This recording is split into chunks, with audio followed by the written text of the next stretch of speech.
मेरे सामाजिक परिवार के सभी सदस्यों और यह वीडियो देखने वालों को नमस्कार। कई बार मेरी तरह आप लोग भी सोचते होंगे कि आखिर क्या वजह है कि कठिन से कठिन समय देश पर हो और फिर भी कांग्रेस पार्टी और उसका जो मुखिया परिवार है वो राजनीति करने से बाज नहीं आता। फिर वो राहुल गांधी हो, सोनिया गांधी हो, प्रियंका गांधी हो, वो राजनीति करने से बाज नहीं आते हैं। और हमने उस वक्त भी देखा था जब शाहीन बाग हुआ था, कांग्रेस को उसका फायदा नहीं मिला, बल्कि कहें तो और नुकसान हो गया, लेकिन उनको फायदा मिल गया। अब कैसे मिल गया? दिल्ली में भारतीय जनता पार्टी की सरकार नहीं बनी। कांग्रेस के लिए अभी सबसे बड़ी मुश्किल यही है कि कहीं भी गलती से भाजपा की सरकार ना बने। कांग्रेस कुछ भी करके हरियाणा में नहीं चाहती थी कि भारतीय जनता पार्टी की सरकार बने। कांग्रेस कुछ भी करके नहीं चाहती थी कि झारखंड में सरकार बने। महाराष्ट्र में एक कहें कि उस जगह पर जाकर सरकार बनाने में कामयाबी हो गई जहां भारतीय जनता पार्टी और शिवसेना के बीच समझौता नहीं हो पाया,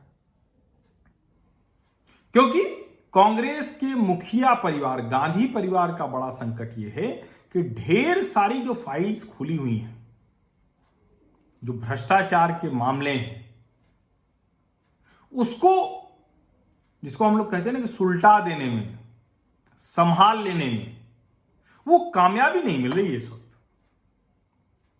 और कई बार मुझे भी लगता है कि ऐसा कैसे हो सकता है कि इतने पूरे 10 साल तक एक सुपर प्राइम मिनिस्टर के रोल में रहने के बावजूद सोनिया गांधी भड़काऊ टाइप के भाषण देने लगती हैं। राहुल गांधी ये हो जाएगा, वो हो जाएगा, देश में ऐसी स्थिति हो जाएगी, सिर्फ और सिर्फ एकदम भयावह चित्र प्रस्तुत करते रहते हैं। फिर मुझे लगा कि वो क्यों न करें, खतरा उनके सर पर मंडरा रहा है, रोज नए मामले आ रहे हैं। अभी भी वो एसोसिएटेड जर्नल लिमिटेड एजेएल के जो नेशनल हेराल्ड, उसके मामले में जमानत पर हैं सोनिया गांधी और राहुल गांधी। शिकंजा उनके ऊपर कस रहा है। रॉबर्ट वाड्रा के ऊपर मामले चल रहे हैं। भूपेंद्र हुड्डा ने उनके मुख्यमंत्री रहते हुए जो एजेएल के साथ जो जमीन का समझौता हुआ, फिर उस पैसे से जो जमीन खरीदी गई, उस सब के ऊपर नजर है।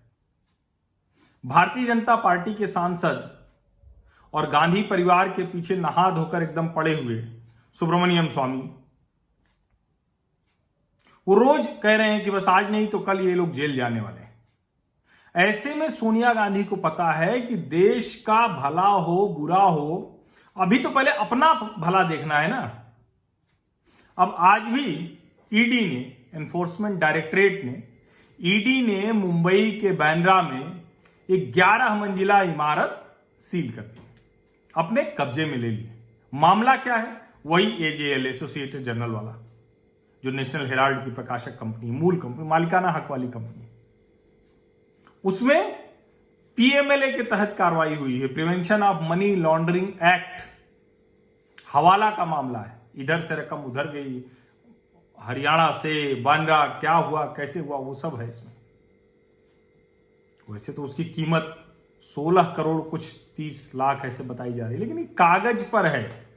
मुंबई का बांद्रा, उसका बाजार भाव 500 करोड़ से ज्यादा है, 500 करोड़। वो संपत्ति सील हो गई।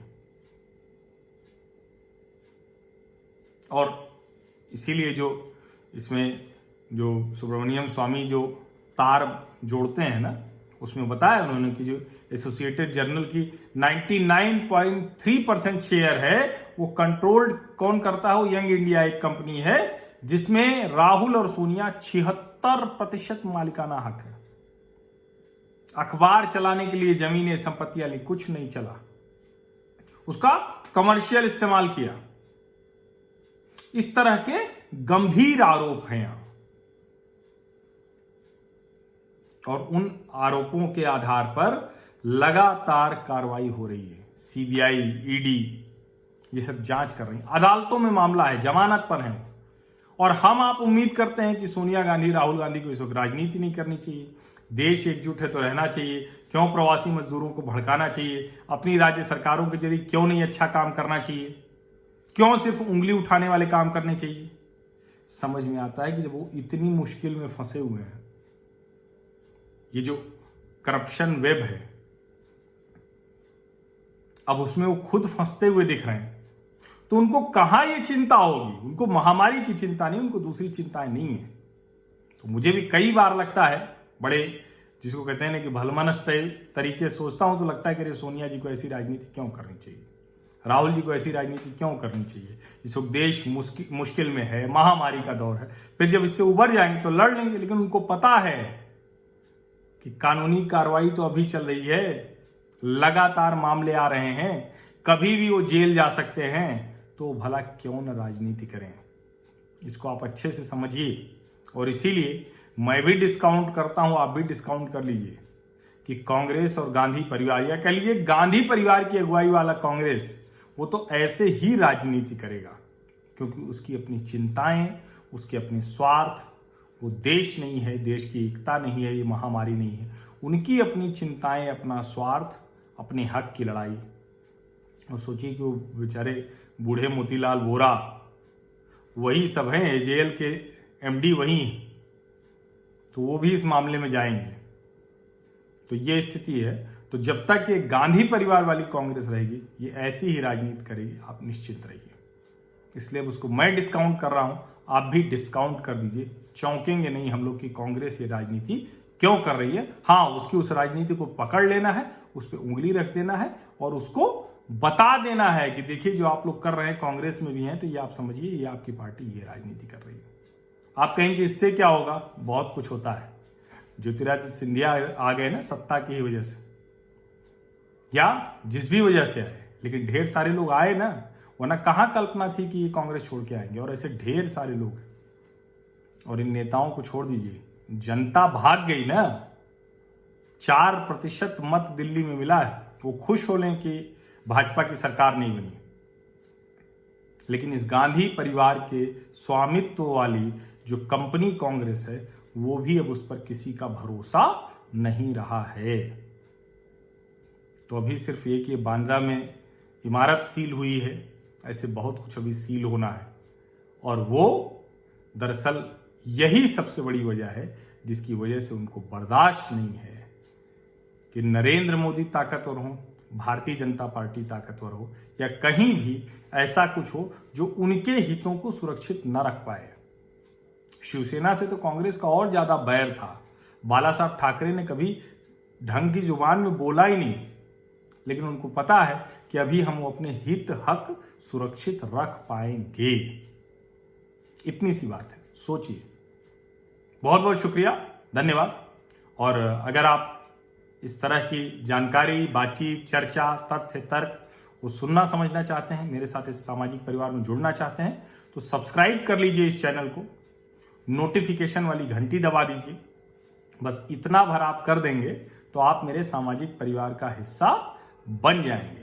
इसके अलावा आपको लगता है कि अगर मैं आपको व्हाट्सएप पर ये बातें बता दूं कि कब मैं आने वाला हूं किसी टीवी चैनल की बहस में, कब मैं यूट्यूब पर लाइव आने वाला हूं, या कोई नया वीडियो में डालता हूं, तो वो भी मैं आपको बता दूं, तो इन सब की जानकारी आपको पहले से मिले, इसके लिए आप, मेरा व्हाट्सएप नंबर है डिस्क्रिप्शन में, उस नंबर पर आप अपना नाम और कहां से हैं ये दोनों लिखकर भेज दीजिए। मैं आपको लाइव होने से पहले, नया वीडियो डालने से पहले, या जब किसी टीवी चैनल की डिबेट में रहूंगा किसी इशू पर, तो उस पर भी आपको मैं वो भेज दूंगा।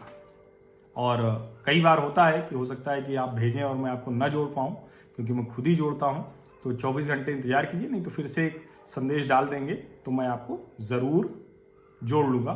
फोन मत कीजिएगा, व्हाट्सएप पर नाम और कहां से हैं वो लिखकर भेज दीजिएगा। और सब्सक्राइब तो जरूर कर लीजिएगा। व्हाट्सएप पर आपको मैसेज चाहिए, संदेश चाहिए, तो भी सब्सक्राइब जरूर कर लीजिएगा, नोटिफिकेशन वाली घंटी बजा दीजिएगा, तो इससे होगा कि आपको जब भी कोई नया उसमें वीडियो आएगा या लाइव आएगा तो वो आपको सूचना अपने आप पहुंच जाएगी। बहुत बहुत शुक्रिया, धन्यवाद।